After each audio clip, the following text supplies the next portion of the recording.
presidential administration. Nobody is closer to the president than you are.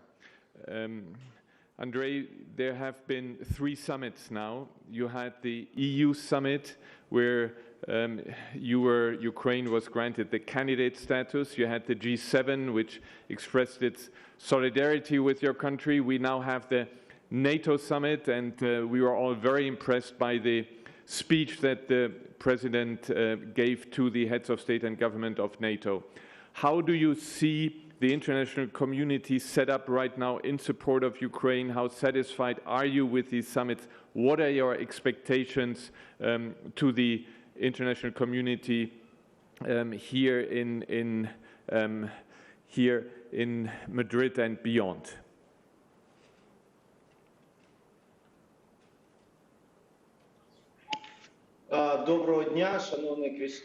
Good afternoon, Christoph, and the participants of the forum. First of all, I would like to apologize for this delay. I would like to start by saying the most painful things. Russia understands more and more they cannot win over Ukraine on the battlefield. This is why they are destroying our infrastructure, killing our civilians. Dozens and hundreds of missiles were shot at Ukrainian cities. Our housing blocks are hit with hundreds of shellings, kindergartens and educational institutions. This is done on purpose. Everyone knows about Ukrainian city of Kremenchuk, where a day before yesterday the missile hit an ordinary mall. There were about 1,000 people there. They were shopping, children, elderly people, women. What else can you call this? But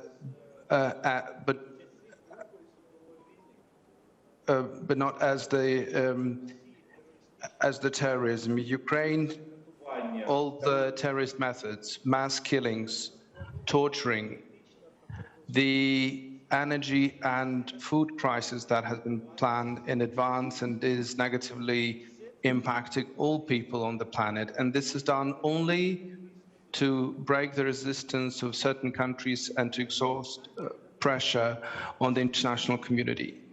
And the last argument is blackmailing with nuclear weapons. However, any suggestions of negotiations is viewed by Russia as a weakness. So they want to destroy our country because of their weak external policy. They want to even erase the name of the Ukrainian people in the textbooks. But we know for sure, if we step back, tomorrow they will go further. After 2014, Ukrainians have paid with their own blood to prove the axiom that Russia always violates the treaties that they sign.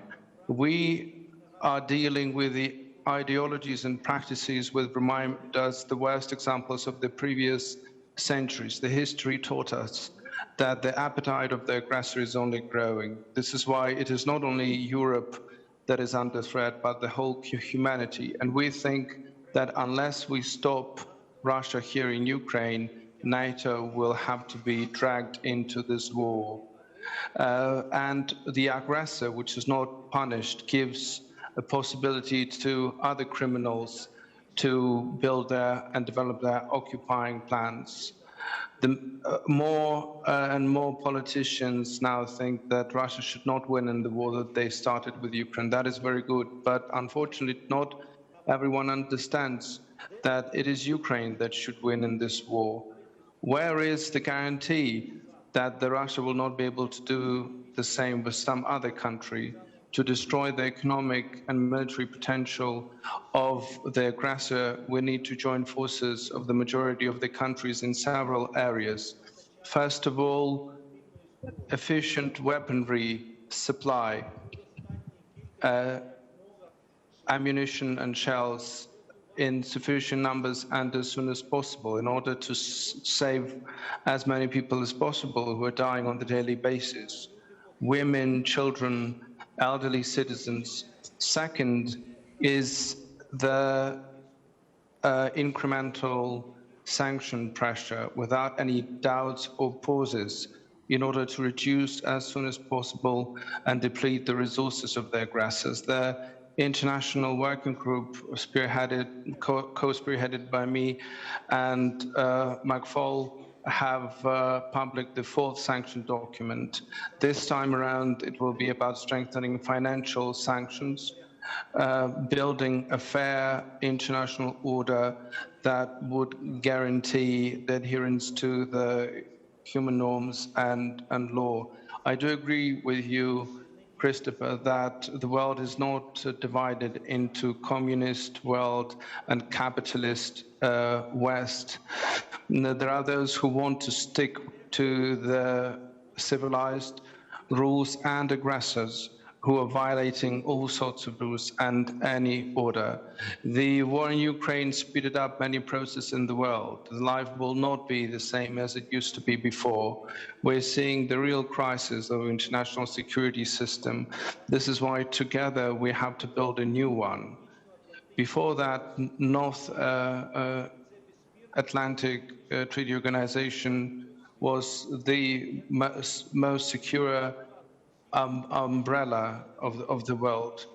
And if in 2008 Russia view would not prevail, in Ukraine we wouldn't have had this horrible war today. So we are not satisfied with just the illusion of the open door. Ukraine will not divert from its path towards the full-fledged membership in NATO.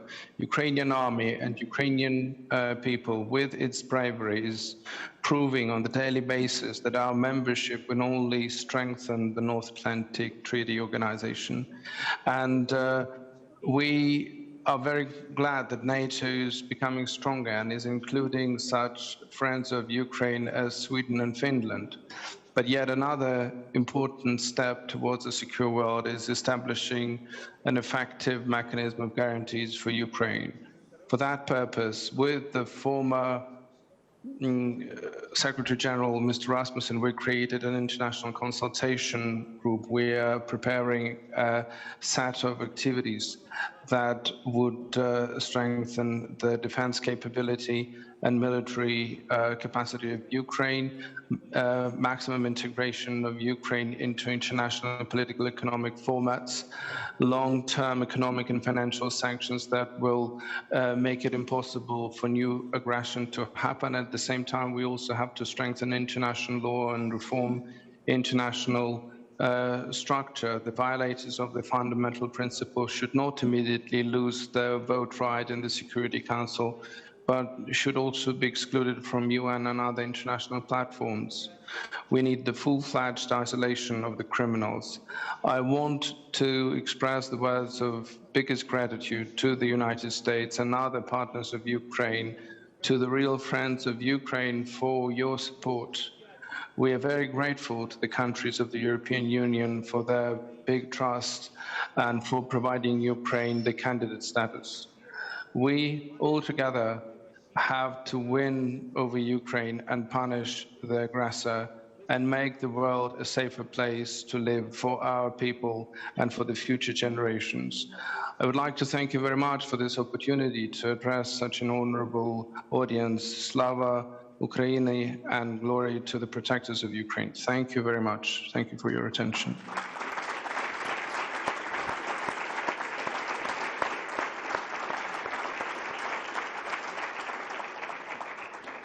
Andrei, do you still have a couple of minutes?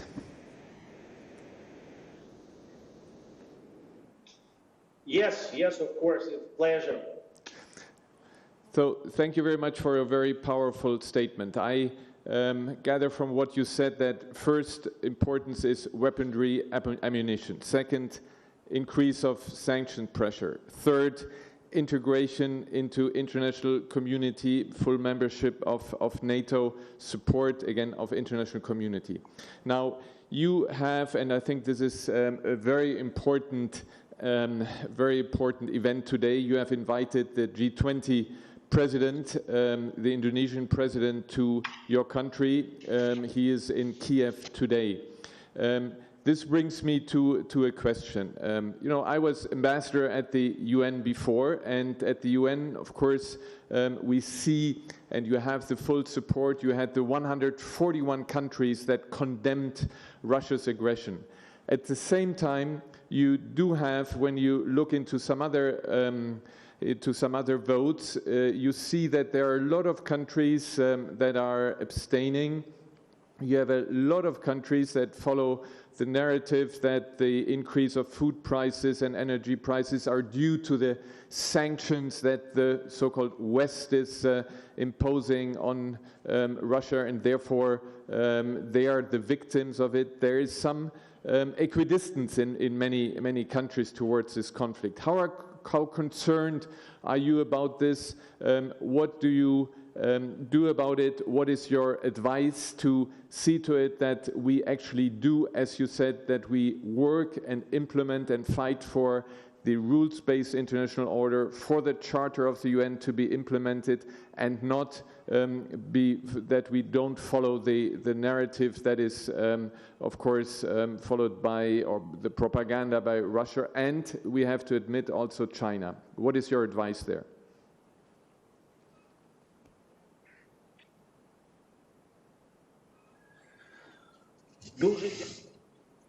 Thank you very much, Christopher, for this question. Well, first of all, Ukraine doesn't have any other way out but only to continue and fight for our sovereignty and territorial integrity. For us, there are no any other compromises as regards to our independence, sovereignty, and territorial integrity. We think that the whole world has seen for themselves, and the world has divided into those who are on the side of the good and those who are on the side of the evil. And what we're seeing is that in many countries, we can hear and see not only from international leaders, but rank and file citizens who gather together in hundreds and thousands and dozens of thousands in the streets of the cities, that they understand that this is not just Ukrainian war. This is the war for the values that I'm sure are underlying values for the democratic society. And therefore, today, President Zelensky and our whole team works 24/7, and I'm speaking from the office of the President today.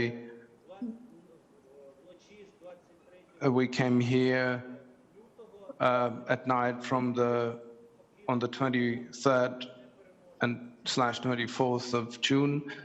23rd and 24th of February, and we're not leaving this office until we win. So we're doing our best so that our partners in different continents of the world would understand what is happening. And thank you, Christopher, for reminding me. In a few minutes, we are starting the meeting with the President of Ukraine, with the President of Indonesia, but I already know that he's under big influence. He's even shocked of what he has seen in the cities around Kyiv, where civilians were killed, where women were tortured, where children were killed, where indeed there is a big tragedy which is happening as we speak. And therefore, we have to speak out the truth. People have to come to Ukraine and see for themselves.